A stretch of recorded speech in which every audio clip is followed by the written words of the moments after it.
All right. We're now being joined by Oliver Enkamp. A couple questions for you here.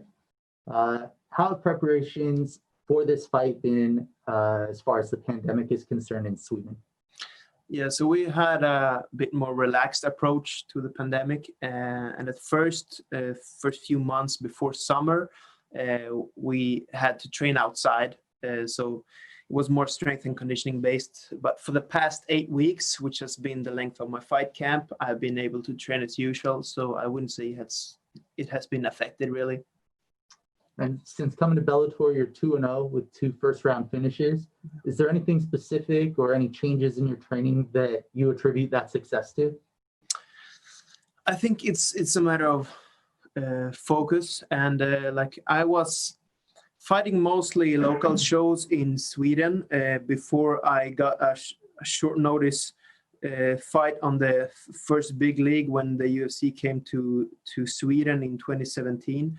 And that was kind of my first interaction with a really high level, and I learned so much from there.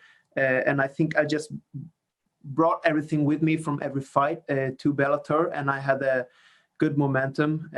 So, I mean, now my third fight will probably be even better because I've learned so much from these first 2 ones, even though they were quick finishes.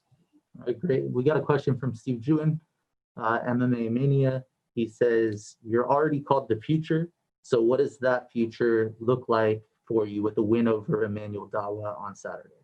Well, that's funny because that name was given to me like 6 years ago. I don't feel like the future. I feel like the present now.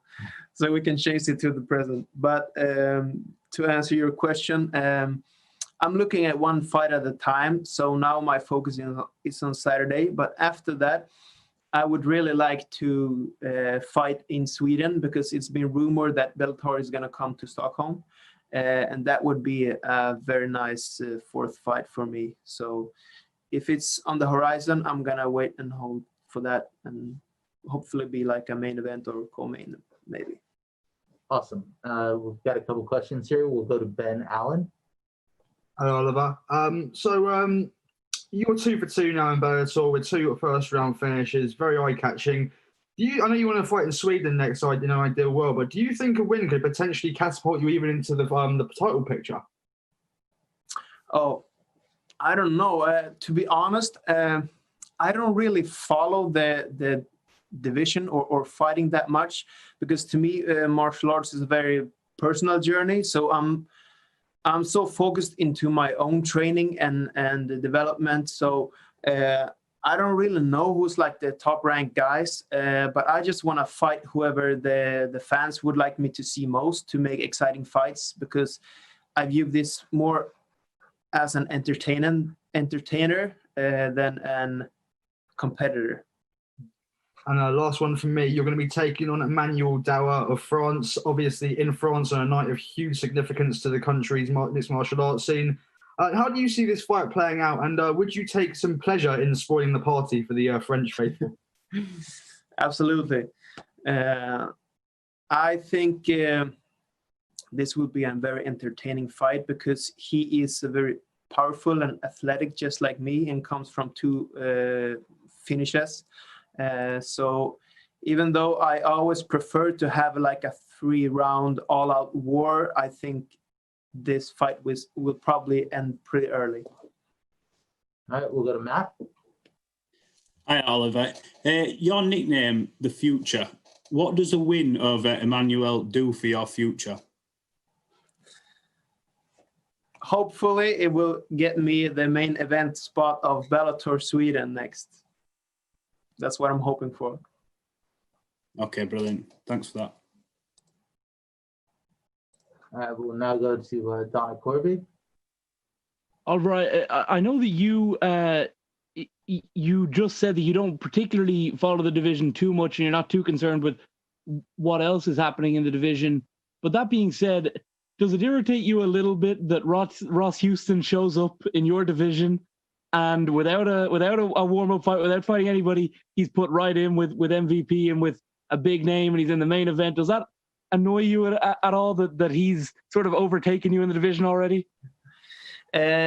it doesn't annoy me as much as it surprised me, to be honest. I know he's a very hyped name, but to be honest, I think he's taking water over his head. Do you use that expression in English too? No, okay, it's a Swedish expression. He's in for more than he asked for. I think that's he bit off more than he can chew, is what we would say. Yes, that's what I mean. I used the Swedish one. Anyway, yeah. So, I mean, we'll see. I haven't seen any Ross fights, so I'm not counting him out. But I know MVP is really high level, and it will be interesting to see if he has anything to put up against him. I don't want to get too political or anything, but I do want to ask about the situation in Sweden throughout this whole thing. It's been a thing of great controversy worldwide. It's been polarizing. People have thought you did a great job, or people have thought you were irresponsible. The Swedish. What was your feeling throughout the last few months on when you were at home? I think, well, I don't have any numbers to compare, but I mean, we have had a very relaxed approach to it. And in my closest, like, bunch of friends and family, nobody has gotten it. And we have been able to live more or less as usual. At first, we had some restrictions, and we had to, because I'm also a martial arts school owner, so I had to adapt to all the guidelines and move our trainings outside. So it was a bit of a struggle at first, but I think it would have been much worse to be locked down and not being able to go out and wearing these everywhere. So I feel Sweden has taken a pretty good approach, and I hope I don't offend anyone who has had trauma experiences from COVID. But as far as I know, no one in Sweden close to me has gotten it. So I feel we went the right approach. Is it possible? Is it strange for you? I know that everybody coming into the bubble has, into bubbles in boxing and MMA has they've been on various levels of lockdown themselves. They know kind of the drill. Is it jarring for you? Does it affect you negatively to have to go into such a strict environment now, whereas you're from the country that was probably most relaxed towards this?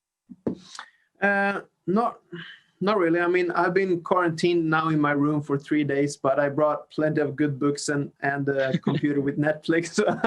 So what have you been watching? Cobra Kai. Oh God. Yeah. It's a bit nostalgic since I come from a karate background. So yeah, I saved it for this trip. Thank you. Yeah.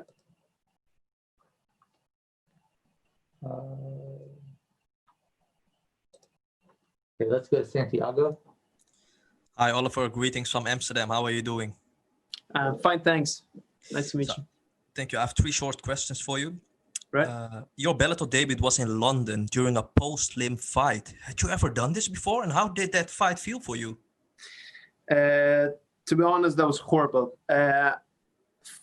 I think I spent 11 hours in the same locker room because we weren't allowed to go outside, and I didn't bring any food or anything because they told me everything would be at the venue, so I could buy things there.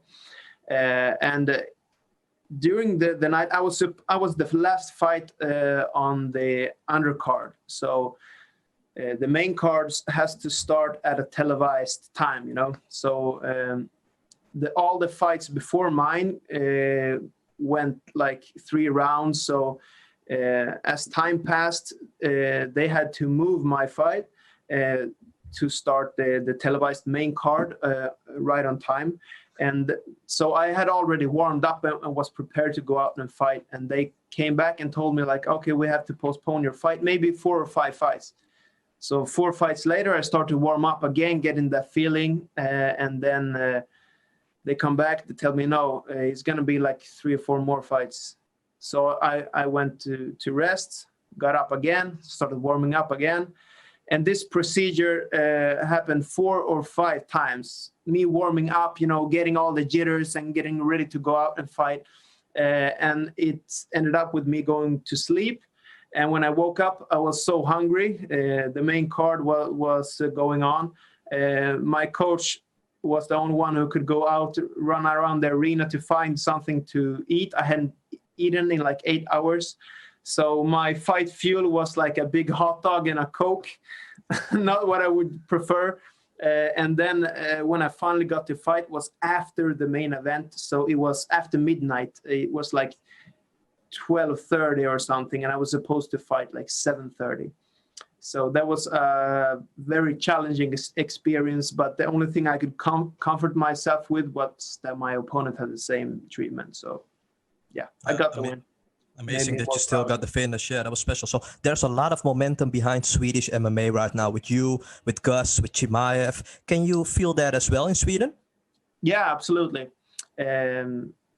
We have a lot of great up-and-comers as well. So I think MMA will only grow in Sweden, which is great for the sport and for all athletes, because I feel we need to look at this like we're growing Swedish MMA and not compete inside the country that much. So I'm just happy for everyone's success. Do you think Bellator would already be in Sweden if it wasn't for this pandemic? I think so, because they were talking about it already last year or at the beginning of this year. I heard the rumors. So hopefully early in 2021. Okay, we'll go to Lenny and then How's it going, Oliver? All good, thanks. Yeah, so Bellator making history this weekend, being the first major promotion to hold an event in France. How does it feel to be part of that history this weekend? Very cool to be a part of MMA history and also to touch new ground. I was hoping that it would be a Swedish Bellator event this time around, but this is the next best thing, I guess. And after a win here, maybe we'll get that fourth fight in Sweden. Yeah, the last one for me. So a huge fight for the welterweight division takes place on the same card as you, MVP versus Houston. Right. Maybe if you win and you will take the winner of that fight, would that be a possibility if you're getting the winner of that fight that weekend? Whatever Bellator and the fans feel like for me, I mostly put focus on myself and my performance. So I don't really care who I face. I don't have a lot of insight into the other fighters in the division, to be honest. To me, fighting is a very personal journey. So yeah, whoever the fans want to see me fight, let's do it. Yeah, thank you so much and good luck this weekend. Thank you. All right, that's actually all we've got. Thank you very much for your time. Cool, thank you.